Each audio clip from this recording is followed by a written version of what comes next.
Shit, man. I don't even know. Why? Why am I making this video? I don't know. I decided to come out here and just make a video out of the blue. I took a bong hit, and I'm like, I'm going to take a bong hit and go make a video, and I'm not going to think about what I'm going to talk about. So I really don't have anything for you, you know? You guys can turn it off right now. I'm just going to talk with myself for a few minutes about stuff. Not really, you know. I was born in '75. I grew up in Portland area. I moved around here all over the place and saw a lot of different people. I was exposed to so many different things. It's like, but I still feel like I'm sheltered. You know, it's like a person could say, "Oh, you went through a lot of crap in your life," you know, to a person who's been through a lot, which I haven't. I'm just saying a person in general. But it's still nothing compared to the next guy. I guess it's all perspective. My dad got cancer and died when I was like 14. And I just turned 15. So I was like right at that point in my teenage years where I was all, full of that teen angst and I was all pissed off. So I went and tattooed hate on my knuckles. And it's been there ever since, the spider web. I didn't know that meant you'd done like 10 in prison or something. But I saw some other guy with a tattoo like that. And I was like, I'm going to do that. My friend and I did it. Dumbasses. So, you go through some crap in your life and you think that you've had it so bad or, it's been so rough. I never felt that way, like when my dad died, I just thought, oh well, it is what it is. And I was sad, of course, but I never let it like destroy my life. I never really broke down. I didn't even cry for like a month afterwards because, I deal with my emotions, I guess, better than, sometimes than I should. But it was Nights in White Satin by the Moody Blues that played on the radio, made me break down crying because that was like one of his favorite songs. He loved the Moody Blues. And, he was a good guy, took me camping and did a lot of things. So I'm glad I had the opportunity to at least have a dad. And see, that's the way I look at it, The glass is always half full. Shit, at least I got to know my dad. And at least he didn't die when I was young. He died when I was born, Same thing with my grandparents. I never got to know any of them. My grandpa died when I was really young. And, all my grandparents died when I was really young. And, except, my mom's dad, who lived in, up the way, but I never really got to know him at all. And I don't mind, at least I got to know some people, but the whole thing about people thinking that their lives are so difficult is, I don't know, I'm always blessed to think that every day is just like awesome, I come outside and my first thought is it's not raining, not that it's cloudy or it's not warm, and the more I work on that, the better it gets, and I've seen some people who have really been through some hard times, and every time I think that my life's going rough, I just think, what about that guy that has to sleep outside and can't afford breakfast? On the other side, the other angle to that, is that sometimes I envy that guy. I'm like, he just gets to get up, decide whether he wants to eat breakfast. Maybe I don't want to eat breakfast. Where am I going to go today? I could go to another state, I could go to another place. Well, people think, oh, that poor guy, he's going through so much crap. It's like, for him, it's not a big deal at all, I mean, he's used to it. I'm not talking about all homeless people. I'm just saying in general, you grow accustomed to whatever situation you're in, and I do that too with my life. And it doesn't seem bad to me. And a person might see the situation I'm in right now. I've been broke for like 3 months. And, I'm a contractor. I work for myself doing carpentry, and I just haven't had any work. But now it's starting to pick back up, and I asked the universe for jobs. Now I've got like 6 things to deal with, but still, they might not bring that much cash. I don't know. We all struggle. I don't really care. It's just money. And some people would think that that's like the most horrific thing, is just being broke and not knowing where the next money's coming from. With kids, I guess I should think that way, but I don't, because we're healthy and we're alive. And, if the worst comes to worst, we have the state or have the federal government if we need the assistance.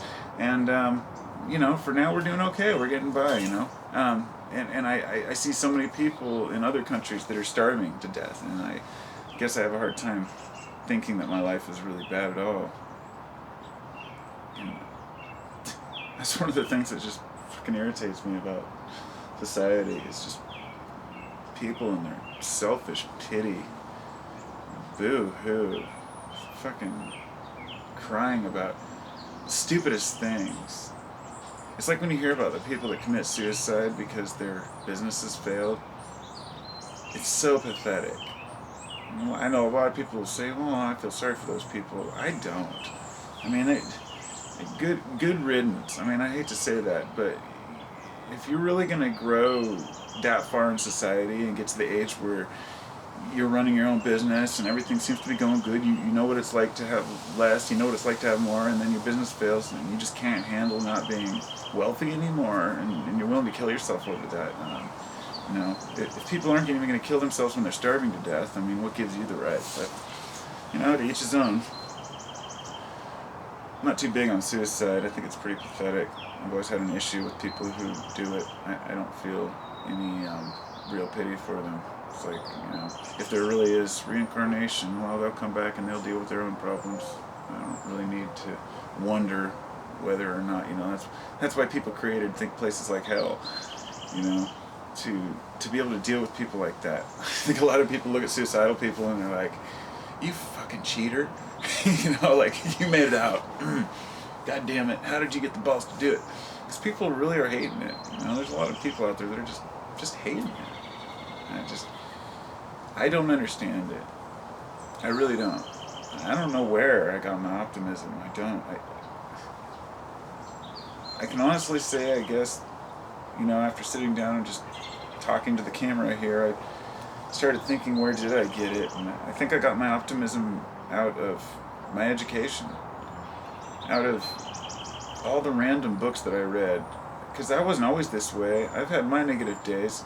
I used to be pretty negative towards everybody, and I still carry some of that with me. You know, I still pick at people, and I find myself, instead of letting things go when people say something dumb, I just have to call them out on it. Not always. I mean, 80% of the time I bite my tongue, but that other 20, it's like I just gotta say something.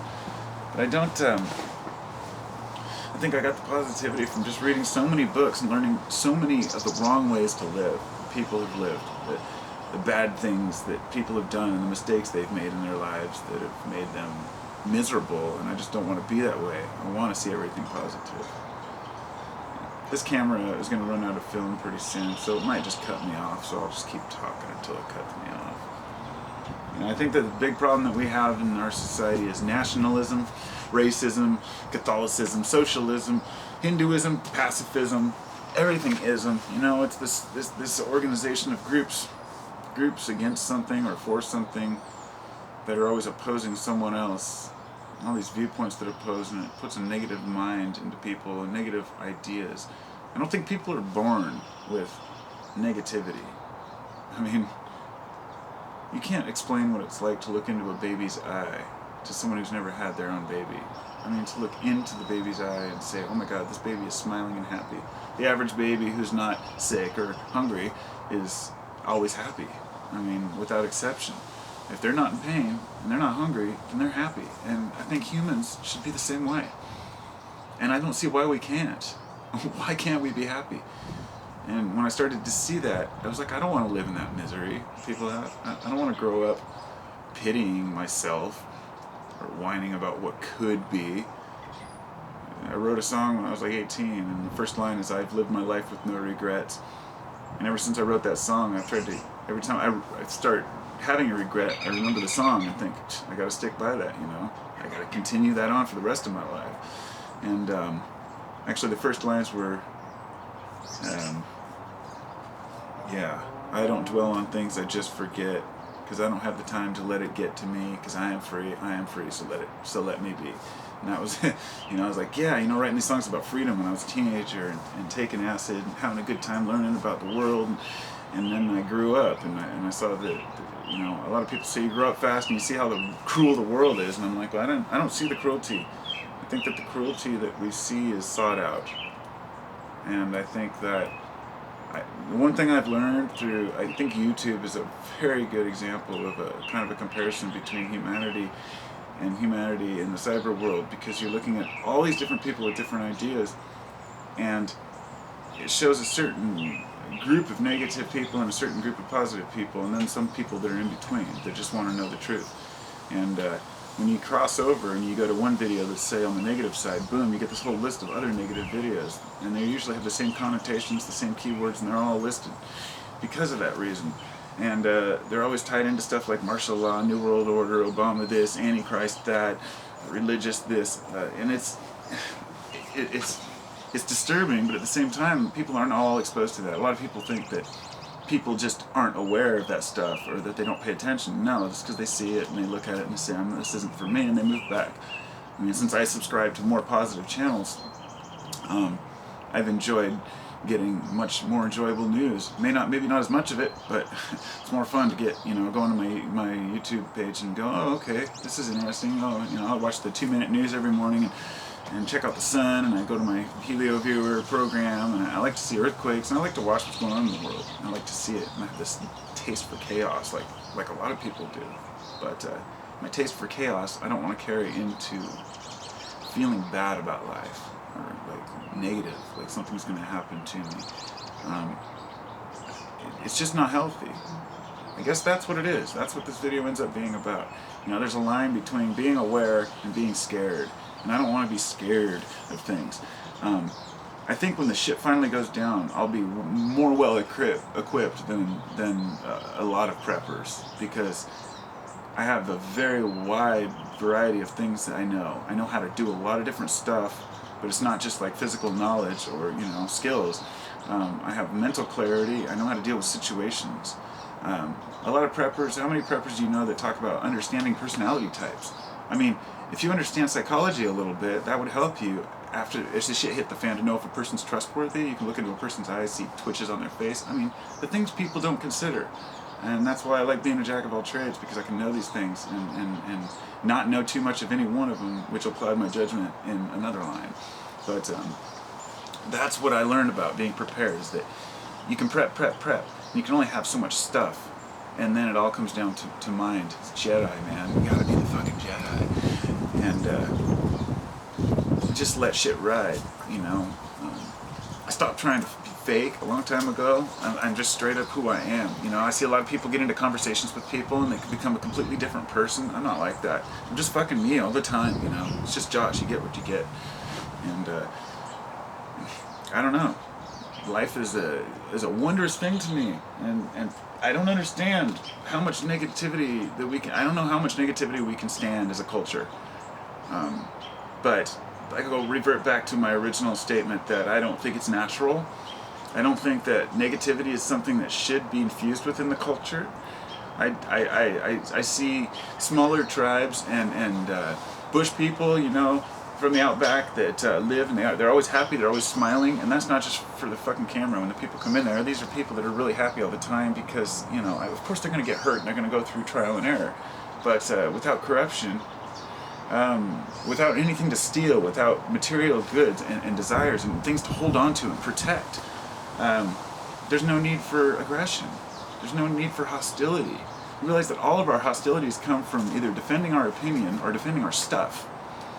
So, if you're not worried about your stuff anymore, you stop trying to push your opinion on people, all the rest of it just falls away. I never thought of it that way. I love it when I speak a revelation in my own head, and I'm just like, okay, defending our stuff, defending